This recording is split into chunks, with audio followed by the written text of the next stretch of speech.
Hi, everyone. Welcome to our Family Matters session today. We're really excited to be joined by Abby Williams, Director of Strategic Integration at Mansbach Health Tools, home of the BCAT, which supports the BCAT Research Center.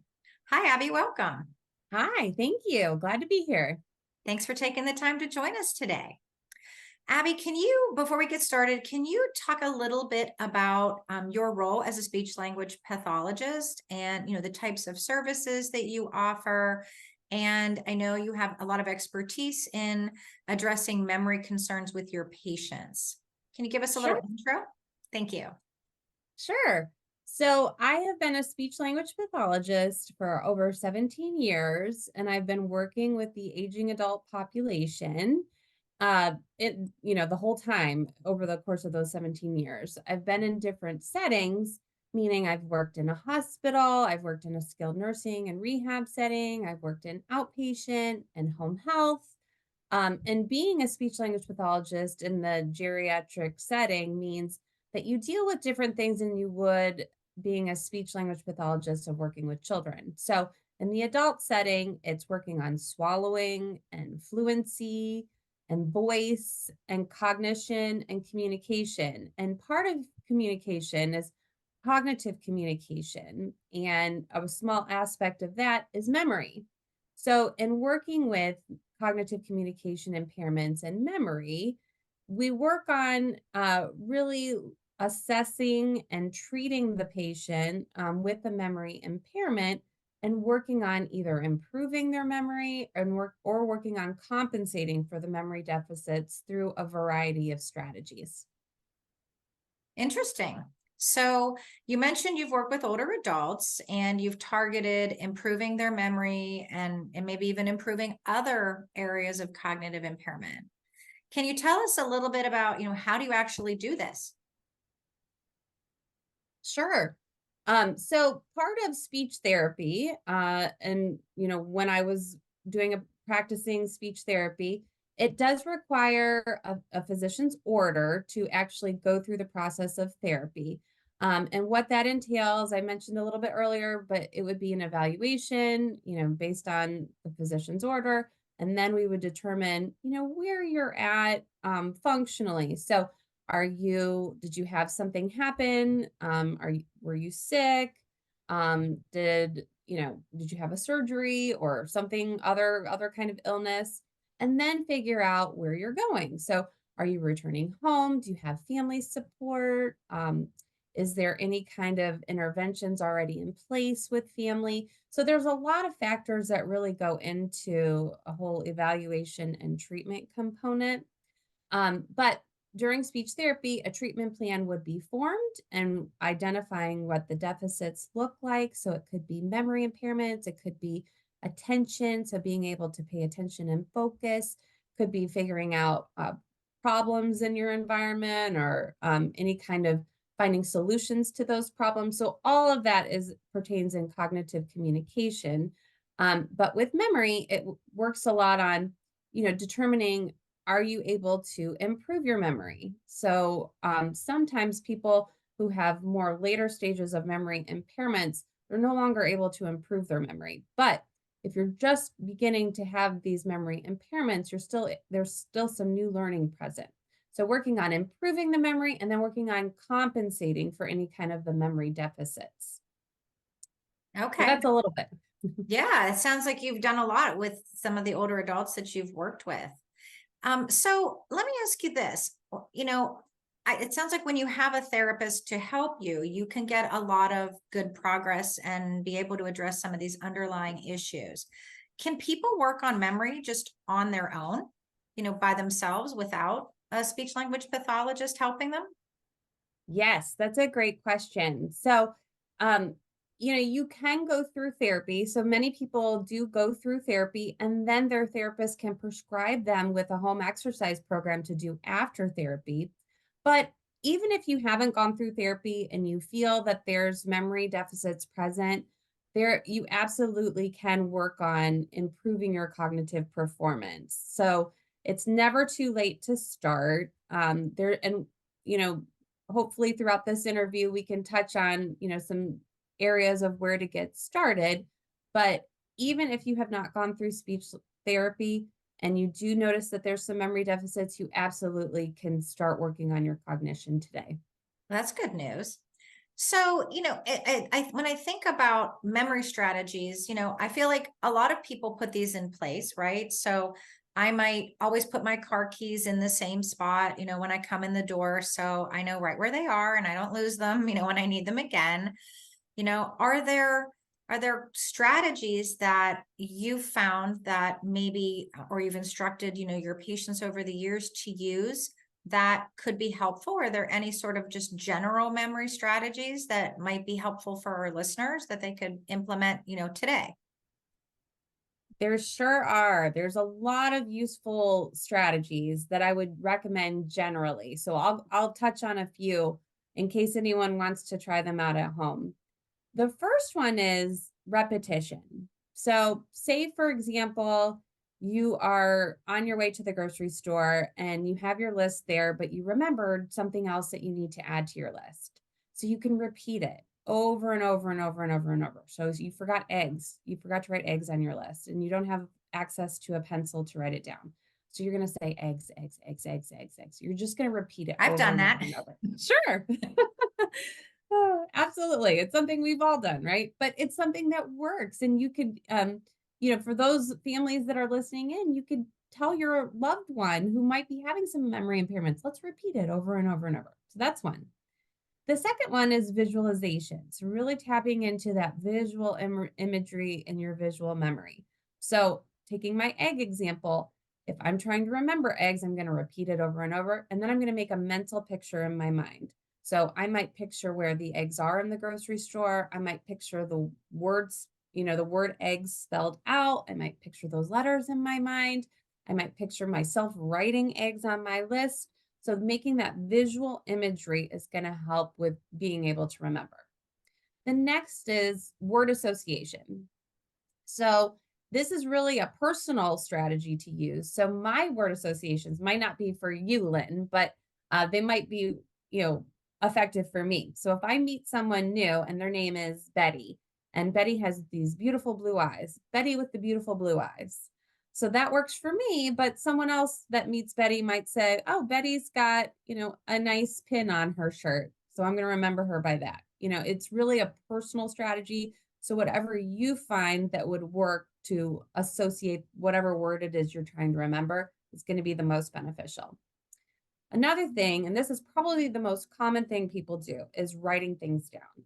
So it could be, making a list. It could be writing in your calendar. It could be just writing down notes. That's just the most effective thing to do.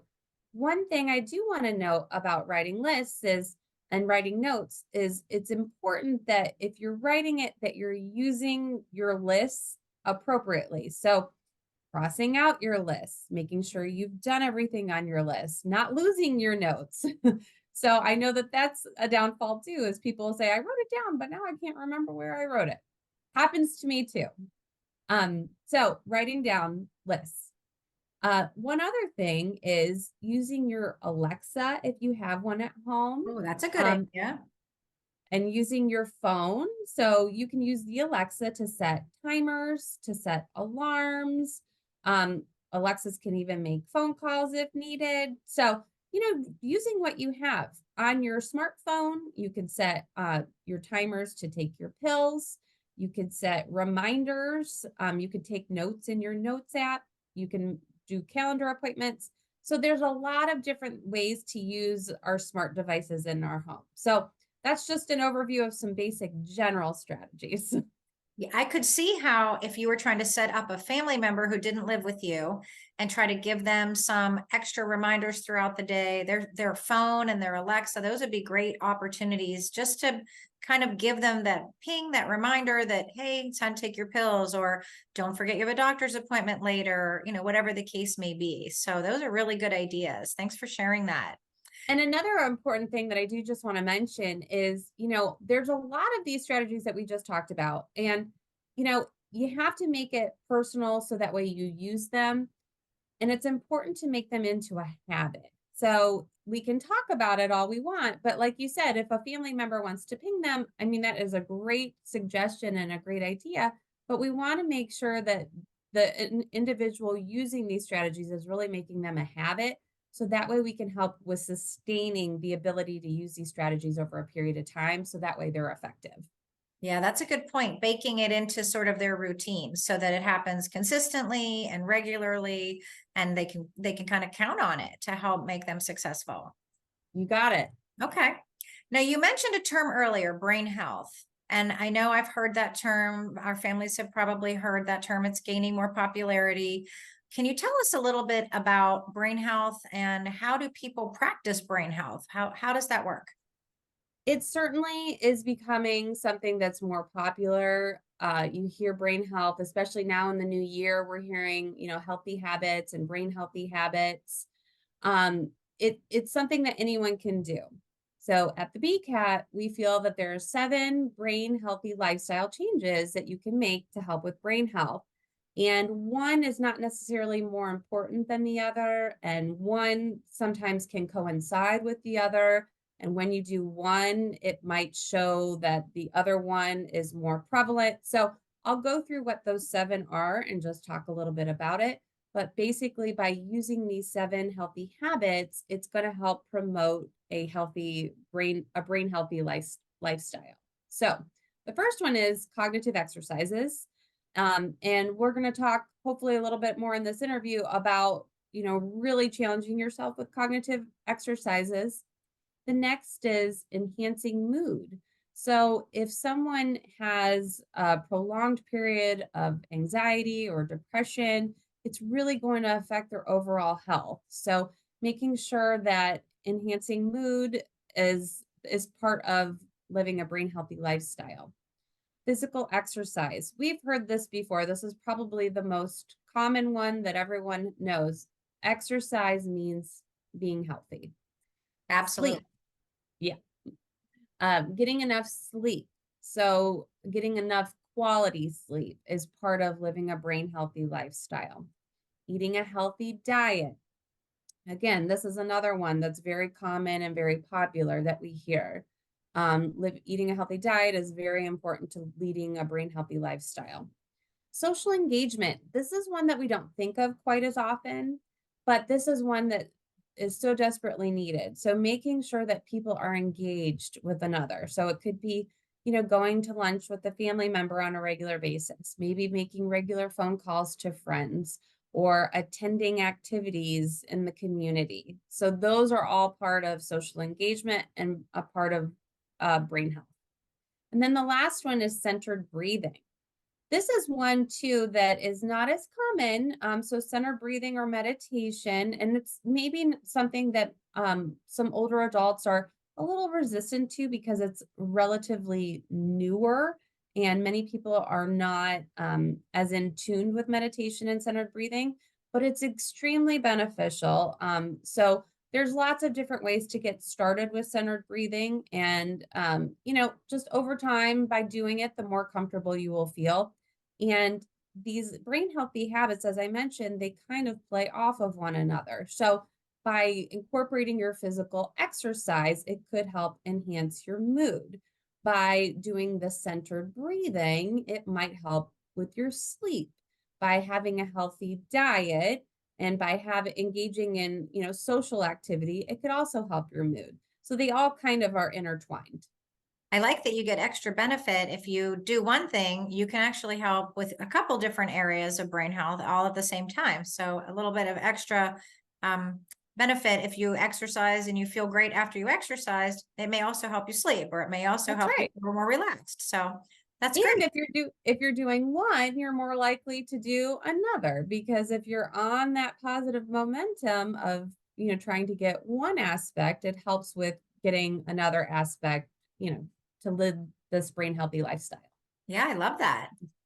So I know, I mean, as a speech language pathologist, you've worked with a lot of folks who have had changes with their brain, and maybe have had, as you mentioned earlier, some kind of medical condition or whatnot.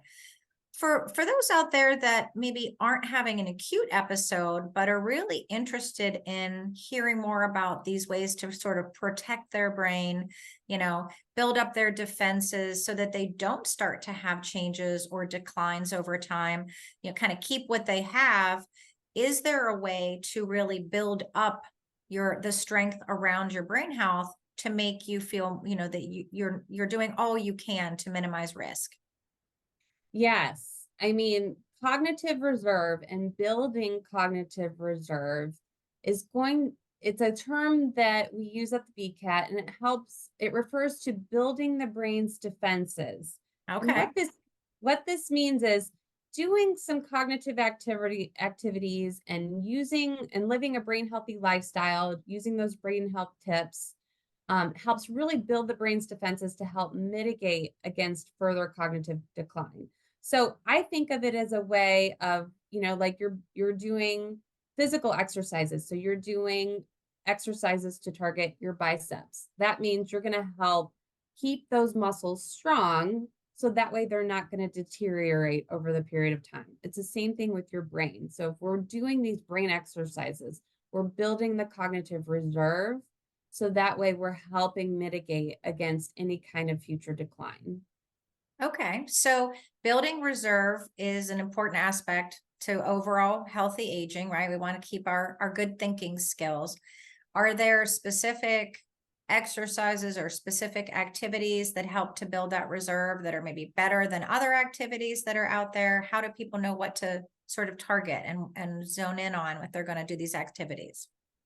Yeah, building that cognitive reserve, it really takes time and energy to do this, but it's really making a targeted effort to focus on, the working memory exercises and to improve working memory capacity. So, you want to be able to really challenge yourself and not just do the same thing. So, for example, a lot of people say, "Oh yeah, I keep my brain busy. I do crossword puzzles every day." Which is great. There's nothing wrong with doing crossword puzzles, but that's not really going to help build your cognitive reserve. That's just maintaining what you're already doing. So, what you would want to do is you want to pick an exercise or a cognitive activity that is really frustration -1. So, you want it to be hard, but not so hard that you're going to quit. You want it to be challenging. So there has to be some kind of a balance. You don't want it to be too easy because that's not helping build that cognitive reserve and it's not helping, working on that working memory. It's really just, you're just doing it in the act of doing. But again, you don't want it to be too difficult because that can be frustrating and then you don't want to do it anymore. So the BCAT does offer different books designed to help improve cognitive capacity. Oh, that's awesome. So, do you want to tell us a little bit about which books maybe we could look for out there if we were going to Sure. pursue that? Yeah, sure. So on the bookstore, there is a brain health workout kit that is available for purchase. And there's two books as part of the brain health workout. One is the working memory exercise book home edition. And then one is called the brain sharp exercise book. The home edition is more geared towards really improving that working memory ability, working on improving attention and executive function. It's very easy to follow. There's instructions, there's insight onto why you're doing the activity. And the Brain Sharp exercise book is comprised of 3 different types of exercises that range from easy to more difficult. And these books really focus on improving cognitive performance through familiar exercises. There's word searches, there's word scrambles, and then there's mazes. So those 2 books together are called the Brain Health Workout Kit. Awesome. Thank you. I know Mhm. we're almost at the end. I have 2 more quick questions. I hear Sure. a lot of older adults say things like, well, my memory's bad, but I'm older. So that's what happens as you age, and there's really not much you can do about it. So, it is what it is.